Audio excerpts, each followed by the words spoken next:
ওস্তাদ আপনি কিন্তু আগেই কইছেন এই লাইন থেকে আমরা দূরে, এই লাইনে আমরা কাজ করবো না। শোন, লাস্ট চান্স, এটাই লাস্ট আমাদের, আর চুরি করবো না, ঠিক আছে? সত্যি? হ্যাঁ, ওয়াদা? ওয়াদা। চল। এই বিপ্লব, হ্যাঁ, কোন সময় তার ভাই চুরি করিনি, এটা তার কোনটা রে? তা তো খুঁজে পাইতাছি না। ওস্তাদ R15 না KTM দেই সরেন। আরে বেটা, আমি মূর্খ মানুষ, বলো। আমি আবার এক্সপার্ট। বন্ধু প্লিজ আমাকে ক্ষমা করে এর আগে দাও বললাম, আমি please। তিনটা কিনছি, আমার গাড়ি চুরি হয়ে গেছে। এর মানে তোরে নিছস, এবারে এসেছ আমার KTM নিতে? না ভাই, খবর আছে তোরে? না ভাই, গাড়িটা দেখতাইছি ভাই, গাড়িটা দেখতাইছি ভাই। ভাই, আপনারা আমি আগেই কইছিলাম যে এই কাজ কাম আমরা ছাড়িয়ে দিই। আমি নতুন বিয়েটা করছি, আমার বউটার কি অবস্থাটা হবে কেনা দেখবে আমার বউরে। ধুর বেটা, সাবধান থাক, তোর বউ দেখবো, এটা আমি আছি না পাগল? তাহলে আমার বউ দেখবেন। আমি আছি, সমস্যা নেই, এত চিন্তা করিস না, দেখি কি হইতে এইবার আমি সারা ভাই আপনার লাগে আমার আর কোনো সম্পর্ক থাকবে না।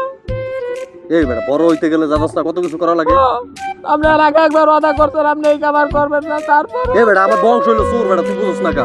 এই বংশ তো চোরের বংশ তো আমি ছাড়তে পারতাছি না, তো কি করবো ক? আমার নতুন বউ কি একটা অবস্থা।